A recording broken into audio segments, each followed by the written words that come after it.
You can't expect people to read your mind. And I talk about this in my book too. You can't expect people to know that this is what you want. You have to be very clear. You have to make what you want very clear. And that makes it easier for people to help you as well.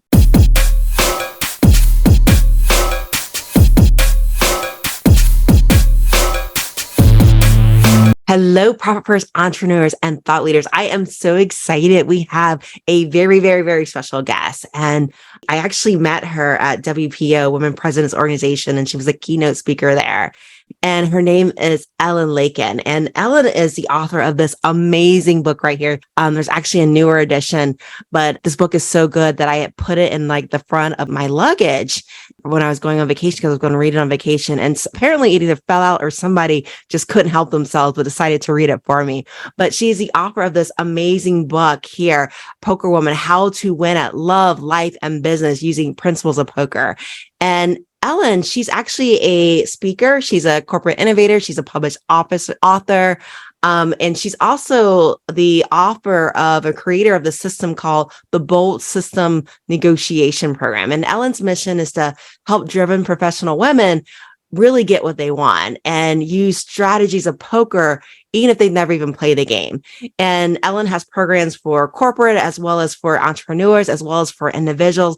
And today we're going to have a great topic. We're going to have a great discussion on how you can use poker to really grow your business using certain principles of poker. So please join me in welcoming Ellen Leikind to the platform. Hey, Ellen, how are you doing today? Good, Susanne. How are you? Good. Well, I am so excited. I know that a lot of people are listening, but if you could see my screen, I'll just show it for you guys that are actually watching on YouTube or you want to. I dissected her book. Okay. This is like the Kindle version. And my notes could be accused of plagiarism. It is so intense. Okay. Her book is so good. So you guys got to go out and get this amazing book.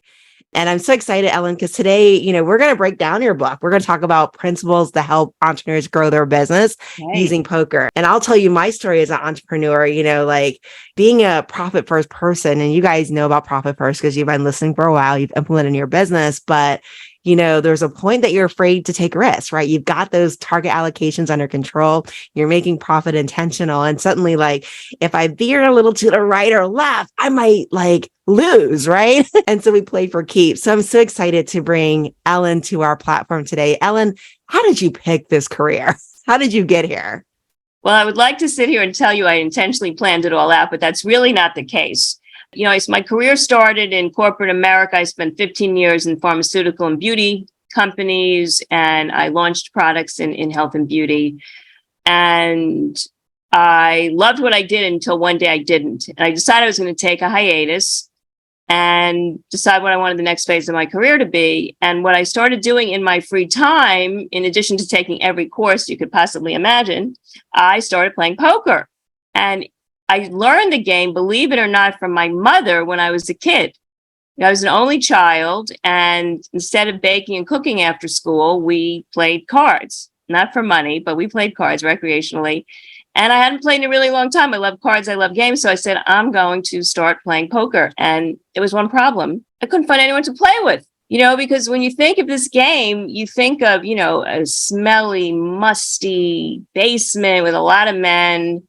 I'm not very female friendly, and I just really know what to play with. So I actually went on Craigslist, if you can believe that. I don't even know if Craigslist still exists.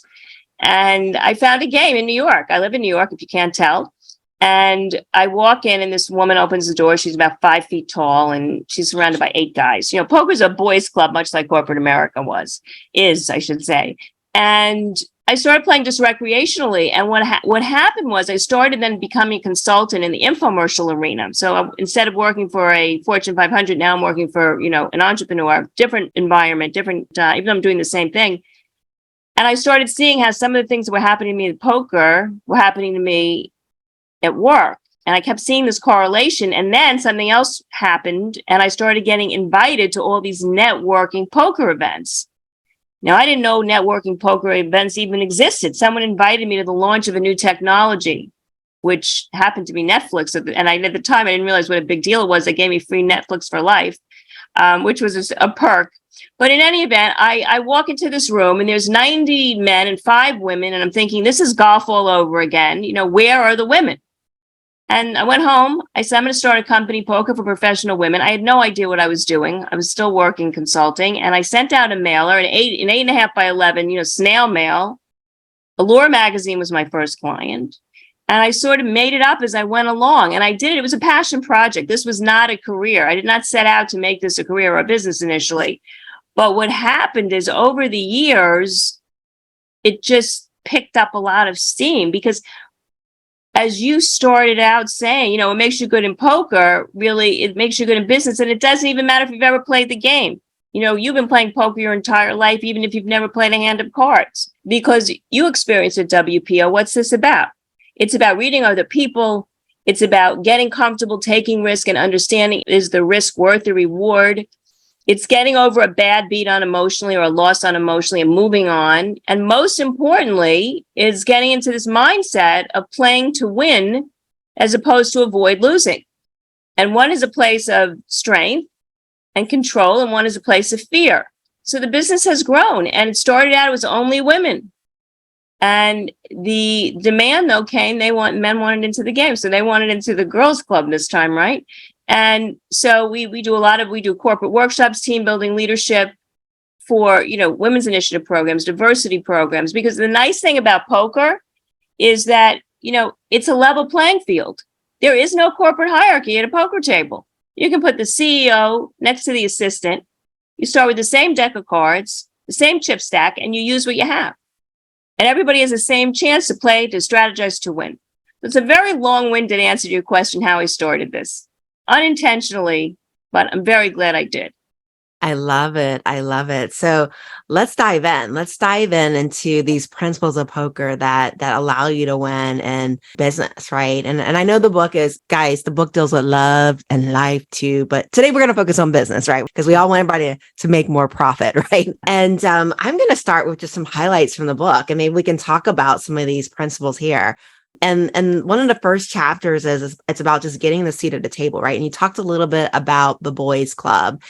And one of the things that you say in this book that really stands out is, if you look before you leap, you will be more effective. Let's talk about that. Let's talk about what that means, looking before you leap in order to win and get that seat at the table. Yeah, there's a few things involved there. And it is, when you go sit down at a poker table, a lot of people want to make their mark right away. When you sit down at any table, the best thing you can do initially is watch. Who are the personalities? Who's the leader? Who's in charge? Who's smart? Who's not? It's not necessarily the person who thinks they're the smartest in the room. And gather as much information as you can, because the more information you have, the better decisions you're going to make. And that's whether you're playing cards or whether you're, at a poker table or a conference table, it doesn't really matter. And that's an important moment. It's an important thing to do, as opposed to just jumping in. Now, I'm not saying wait and observe forever. Believe me, that's not a strategy either. But, understanding the players and understanding the strategies and understanding what you're comfortable with, and understanding also, are you even at the right table? Because so many times, and I've been in the situation in jobs, you sort of force yourself a round peg in a square hole. You're not at the right table. So by observing first and then leaping or betting, whatever it is you're doing, you're going to have a bigger chance for success. Oh, yeah, definitely. I mean, there's nothing like getting started on a project or agreeing to work with someone and being like, oh, I don't think we should have gotten married, And That's so it. definitely it's important to observe and see, is this an opportunity you even want? Are you even ready to play at this table, right? Because nothing wrong with taking a step back and playing with the baby table first to get your feet wet, right? Get a little bit of experience. So definitely good. The other thing was location. And you said, the opportunity to listen first and act later is an enormous strategic advantage. Always remember, the more information gives you power. So let's talk about power and information and advantage, because really a part of what your book talks about is those tells, right? And being able to look at clues. So let's talk about information. Let's talk about that statement, Ellen. Well, when you're playing poker, you gather information. It's really gathering information and making decisions. That's the game. And the location refers to where you're sitting at the table. So, real estate, we say location. In poker, it's position. The person who goes last, the person who's on the dealer button, they're at an advantage. They're at a strategic advantage because they know what people are betting, indicating strength, passing, checking, indicating weakness. They have more information by the time they have to make a decision, as opposed to the first person who has to act. It's like when you're negotiating, typically, not always, but typically the person who gets to speak last is at an advantage. So that's where location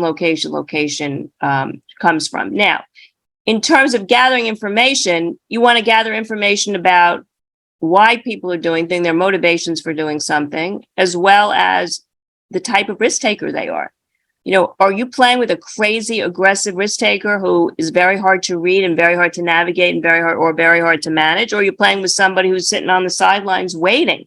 You're going to navigate differently against those different types of players. And whether you're managing them, whether they're your clients, whether they have an influence on your success in the future, gathering as much information will allow you to navigate the relationship more effectively.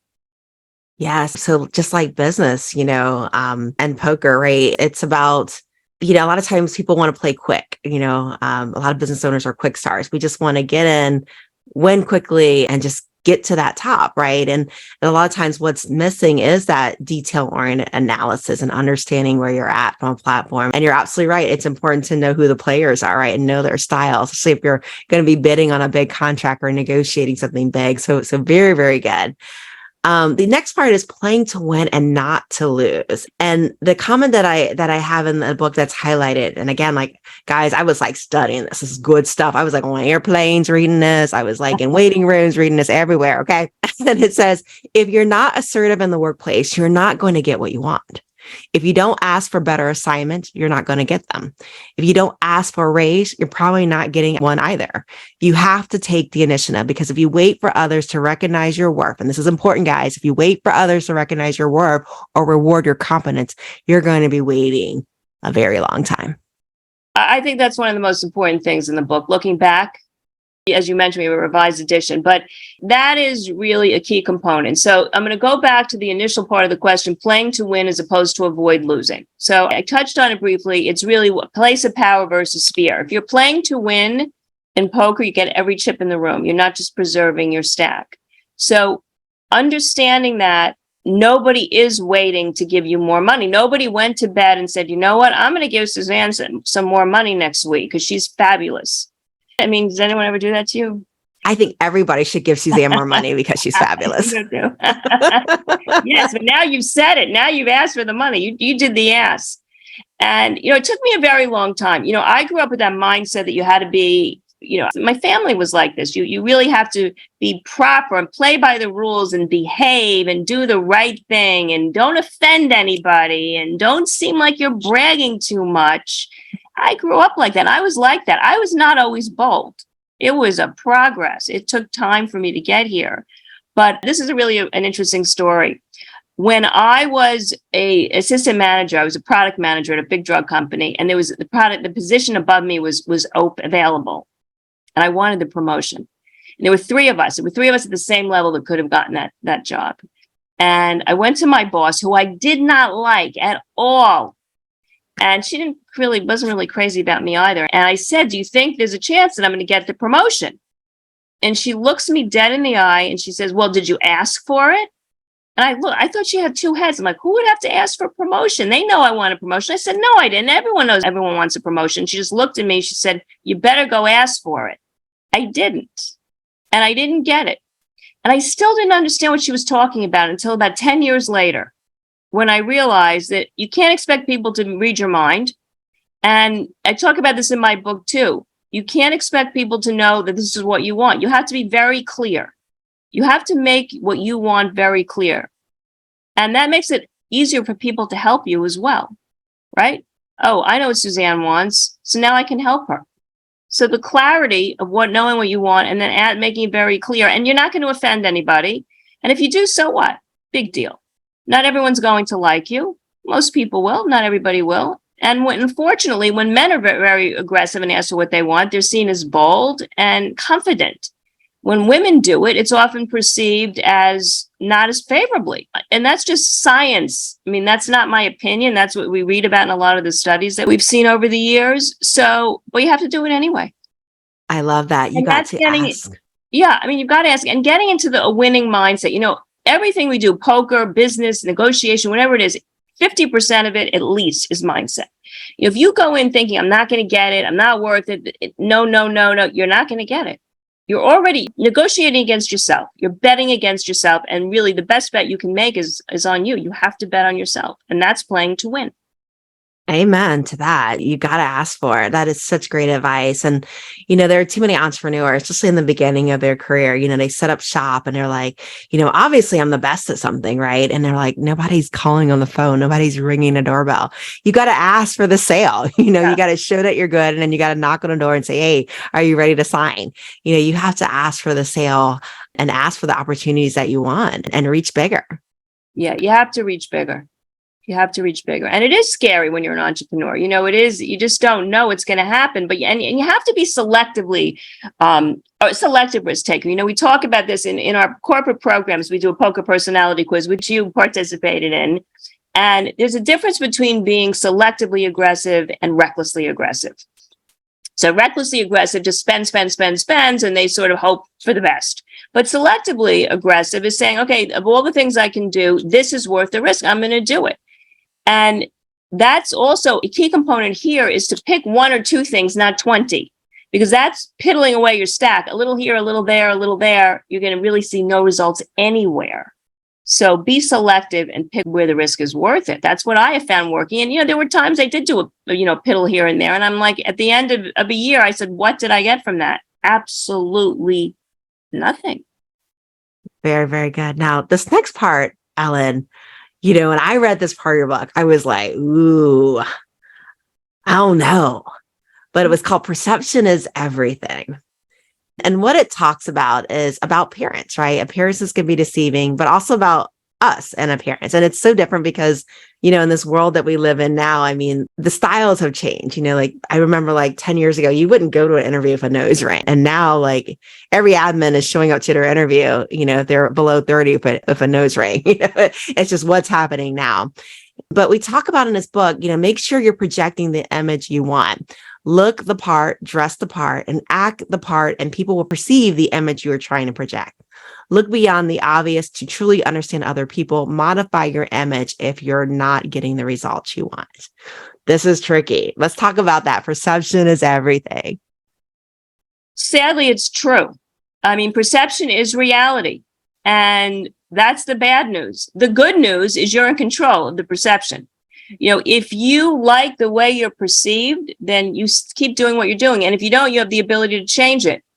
We create our own images. Now, having said that, not everybody's going to like having somebody walk in with a nose ring. And you know what? Then it's not a fit. Not everybody's a fit. We talk about right fit clients when we're entrepreneurs. Who are our right fit clients? Well, sometimes there's right fit people for you, for your business at that time. And you have to be comfortable with the perception you're giving off. And if you are, that's great. And it's going to change over time too. Sometimes you want to be perceived differently if you're working you have an entrepreneurial audience, but different clients, you want different perceptions with different clients. You may be in different industries. You're working in different industries. One's entertainment industry, one's the finance industry. You want a little bit of a different persona. I'm not saying don't be, make yourself into whoever the person of the day is, but you can modify it as you go along because people will judge you on what they see. And it's not just what you wear. I mean, what you wear is a component of it. It's how you hold yourself. It's how much space you take up in the room. It's the speed at which you talk. One of the things that people do when they're nervous, and I used to do this, my dad used to always say, stop speaking so fast. No one's going to interrupt you. So the speed at which you talk, the tone of which you talk, and those are all things you can change. You ever go to a meeting, if you're in a live meeting, men take up a lot of space. They put their stuff down, they lean back, they have their knees open. Women even don't. The skinny ones. Even the skinny ones, right. Right, exactly. So those are things that you have to be aware of and control. And what I tell people to do is ask people that like you a lot and ask people who are not so crazy about you what the perception is. Because you don't want someone to just say, oh, you're really wonderful, Susanne. You look great, you sound great, you this, which is all true. But the bottom line is you want a reality check. on perception. And sometimes people throw you off with their perception intentionally. Poker, if I walk into a poker room, everyone wants me at their table. They welcome me with open arms because they think I have no idea what I'm doing. And that misperception works for me at a poker table. That misperception would not work for me with a new client. And there's the distinction. So you have to make sure that the persona that you're projecting, you're not underestimated for anybody who has the authority or any influence on your success. Ooh, that's deep. That's very, very deep. Very, very well said too, Ellen, with that.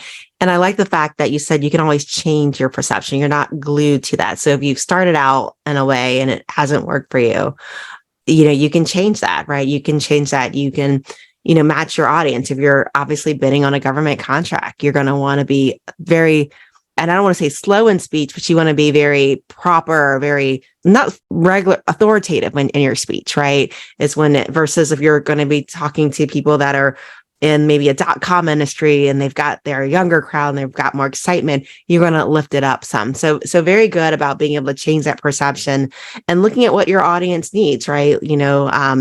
If they're looking for somebody in a finance position, maybe they don't want somebody that's super bouncing off the walls. They want someone that knows what they're talking about, that can really go into detail and break it down in a different way with that. So very, very great insights on that. And then there's the Goldilocks principle. And this one threw me off. Okay. This one threw me off, but especially on the poker side, it threw me out, but it says finding your game. And it's that professional poker players understand the value of specializing. They identify their strengths and that becomes their focus, their strengths.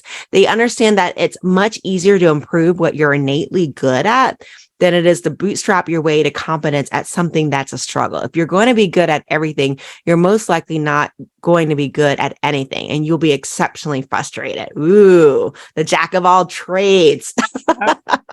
Let's talk about the jack of all trades and specializing. That's probably the second most important. You're picking up very good points, I have to say. I told you I read it like a textbook. I'm ready for the exam. It was good. I once got advice from somebody that summed up, you could go to therapy for 20 years. Here it is. All right. Focus on what you're good at and outsource everything you can afford that you're not good at. And it seems so obvious, but it's brilliant. And there's truth to it. If you are not a numbers person, you can spend hours and hours and hours trying to be a numbers person with very, very little success. Meanwhile, if you're creative, if you spent that much time on your strength, your creativity, you'd show a lot more for it. We're so taught to fix what we're not good at. You have to be good at everything. And that makes you really good at nothing. If you're a 5 at everything, you're not going to be a success. So pick the 1 or 2 or 3 good things that you're good at and outsource the rest. I am not good with administration. I am not great with tech. I outsource that as much as I possibly can. Listen, you need to know a basic amount so you can train somebody or so that you can understand what they're telling you. But you really need to focus on what you are good at because that's your zone of genius. That's what it is. That's your zone of genius. Stay in your zone of genius and get rid of the idea you have to be good at everything else. I love it. And that also goes to the point, picking your poker game. What game are you good at? Picking the table you want to be at, picking the business you want to be at, picking the clients you want to work with. That is a conscious choice. Don't let that happen to you. Select it yourself. Because when you let it happen to you, and I've done this, that's how I know, you wind up with what someone else wants instead of with what you want. Right. You might be competing against the wrong competition there. And I remember in the book, you talked about Texas Hold'em, right? Texas Hold'em ended up being one of your favorite games. Yeah. That's what we focus on at our corporate events. That's what we did with you at WPO. And what made you pick Texas Hold'em versus the other poker games? It's the easiest one to learn. It's not the easiest one to be good at, but it's the easiest one to learn and people get it quickly. And it's also all over TV. So you're in the mainstream if you're playing that game. I love it. Yeah. So, it's making it easier for your customer, right? So they can get it when and learn the rules. Exactly. I still use my cheat card that you gave me though. I'm telling you, I'm still like remembering what all those things mean. Well, it's funny. I see people 5 years after an event and they'll say, oh, and they pull it out of their wallet to show me. It's very funny. And then people say, well, can I bring this to a poker table? And I will say to them, if you bring that to a poker table, they'll be sit by me. Come sit by me. Because they want the person that doesn't know how to play. Unlike tennis or golf where no one will play with you if you are bad, poker, anybody will play with you if you're bad. You just have to show up at the table and have the confidence to sit at the table. That's the whole point. Having the confidence to take your seat at whatever table you choose. And if it's not the right one, picking another. I love it. Very well said. And then it says, play to players, not just the game. And it says, playing your hand. Pay attention not only to your situation, but to that of others around you in order to make the most informed decisions. Don't make conflict personal. Whether you win or lose shouldn't ruin a relationship. Choose your battles wisely and pick the prizes you really want to go after. Recognize when your competitive set has changed. There's a lot there. It is a lot there. There's a lot. It was a good chapter. It was a good chapter, right? All right, I'll start from the back. Recognize when your competitive sets change. When you play in a poker tournament, the World Series of Poker is going on now, and people get eliminated, the tables dwindle down. So the 9 people you were playing with 2 hours ago are very different than the people that you're playing with now. So you have to start all over again. You have to understand their personalities, because poker is really not a card game you play with people. It's a people game you play with cards. And the personalities and the habits and the tells, the nonverbal cues that people give off are all things you have to pay attention to when you're playing cards or when you're in a business situation. So that is an important component, and knowing when the competition has changed. I talk in the book about the updated book. 20 years ago, McDonald's was competing with Burger King. That was it. That was their competition. Now these fast food chains are all competing with things you pull out of the freezer or Chipotle or something totally different. Big brands, big beauty brands never, ever compare themselves to the niche brands. Now you see big beauty brands comparing themselves to these smaller niche brands that are being successful on TikTok. Totally different mentality. And it took a long time for them to catch up.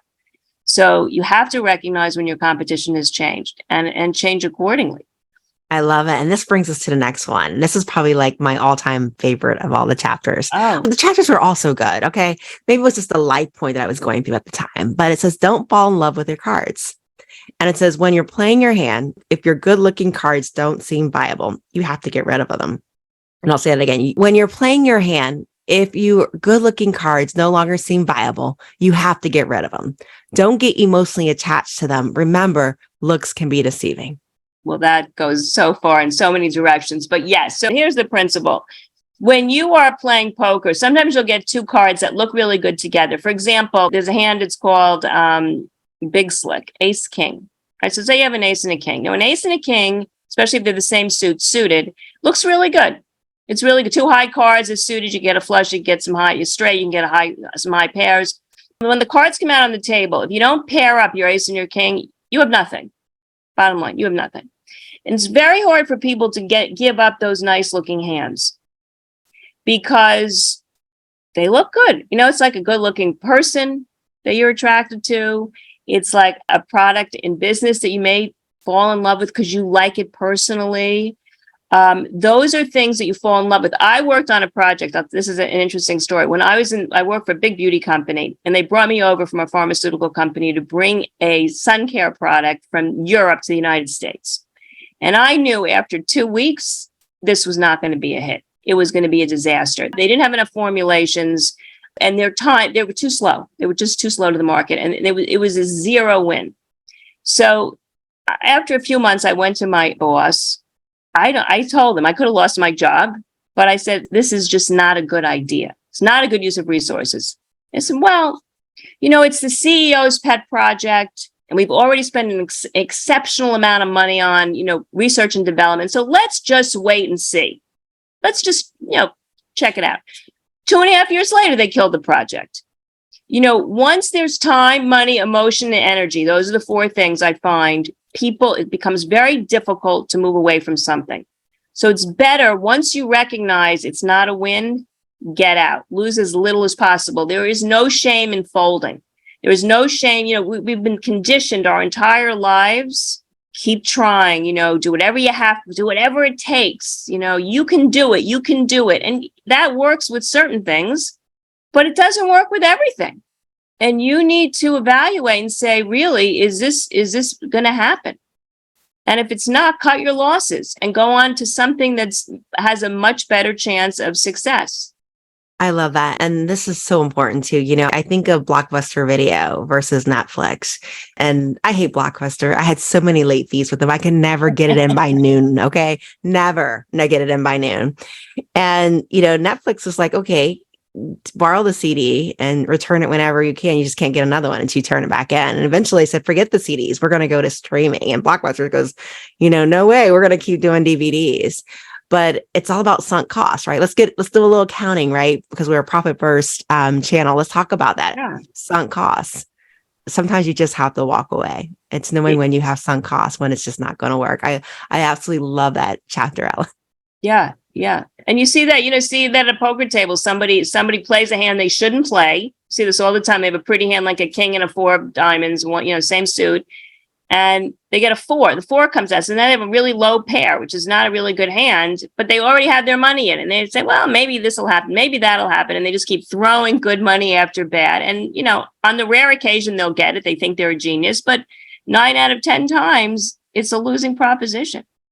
So good. So good. And then this one, I'll tell you, this chapter, it had me like hand over mouth on this one. Oh. And it was called Talking Trash.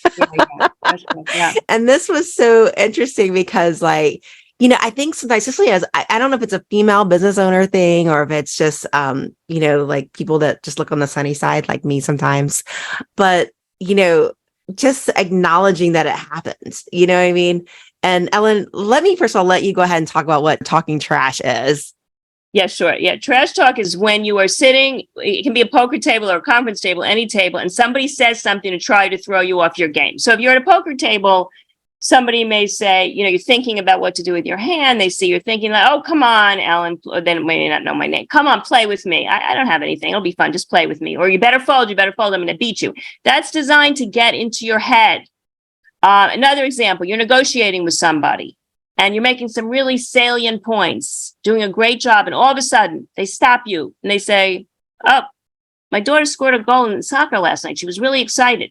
That's just to throw you off your game. They don't care if you care about their daughter. That's a form of trash talk. Somebody talks over you in a meeting. Trash talk. Somebody repeats what you said 10 minutes later as their own. More trash talk. So it's designed to throw you off your strategy, or in poker, off your game. It's an emotional tactic. It messes with you emotionally. And you know who the worst trash talkers are? Yourself. We trash talk ourselves more than anybody else trash talks us. What goes on in our head can really throw us off our game. Oh, yeah, definitely. And especially when you start to internalize trash talking, right?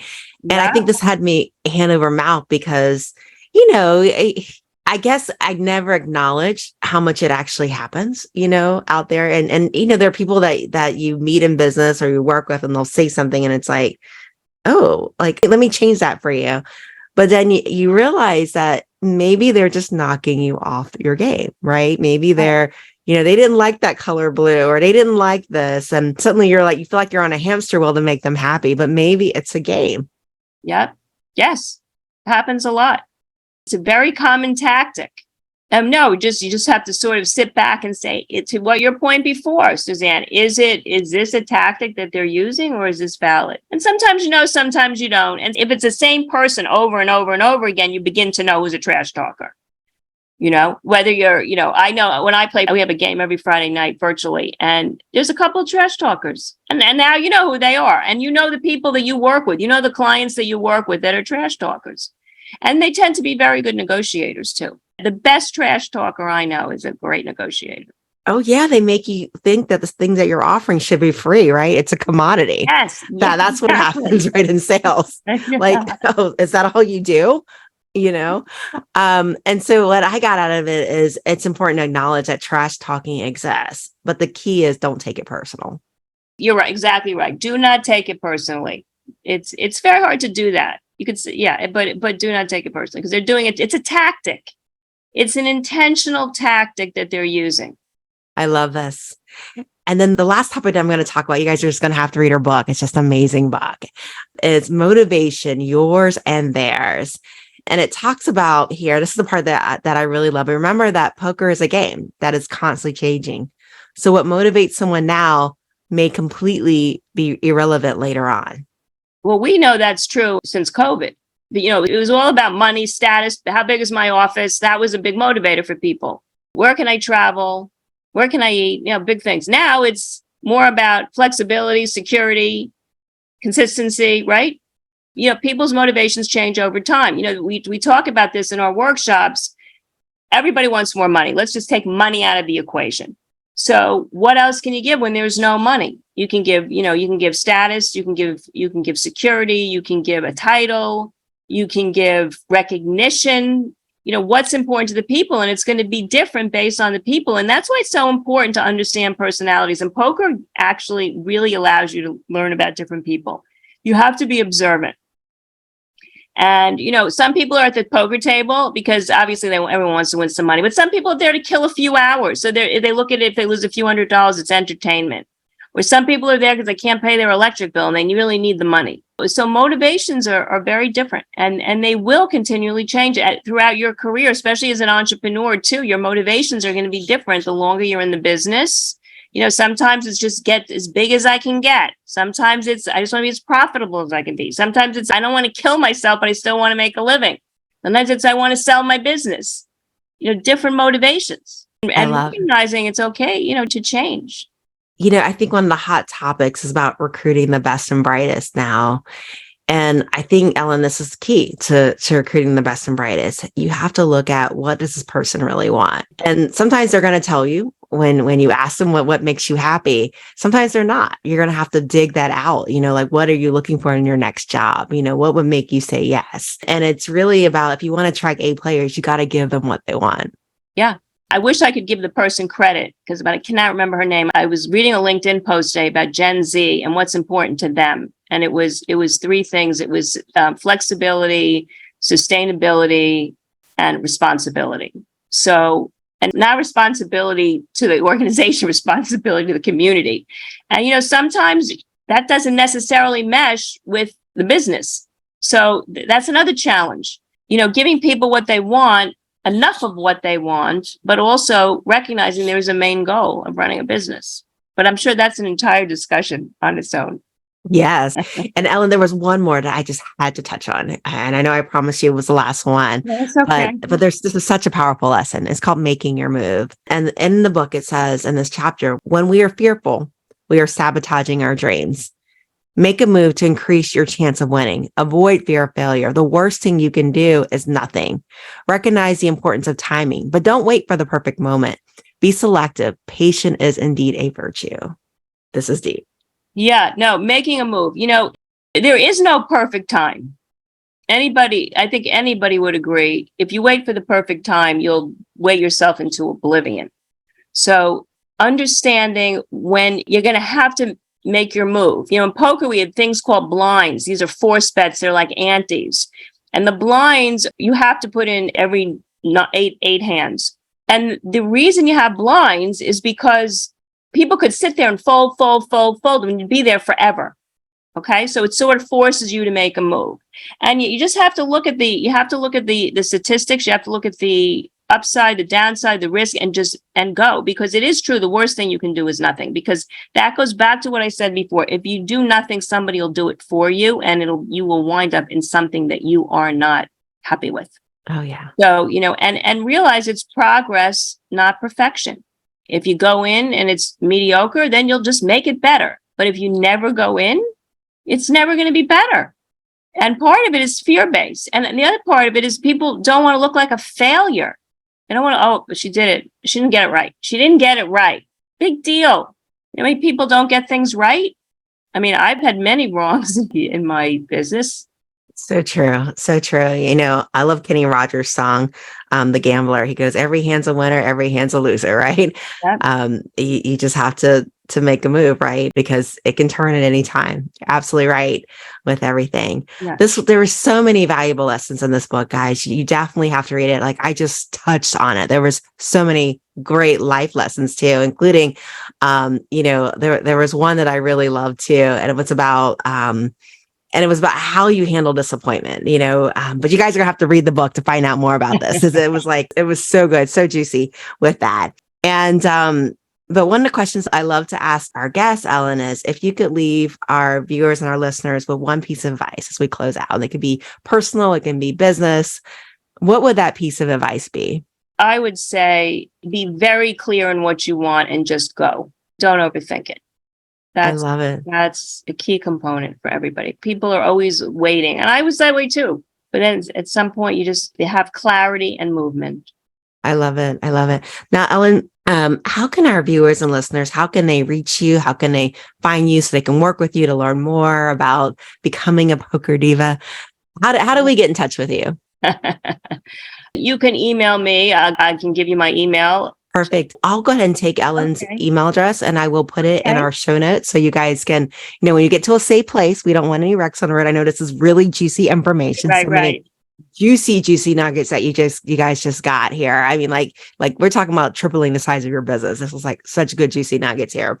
But I'm going to go ahead and put Ellen's contact information in our show notes so that when you get to a safe place, you'll be able to download it and get in contact with her and learn more about applying poker in your life, in your business, and in your love life. So great opportunity there. So definitely check that out. And I will get that in the show notes. Yeah, that'd be great. And also, I think I mentioned it to you before we went on air. The Poker Diva Journey was written up in Fortune this week. So if you're interested, we can send you over the link as well.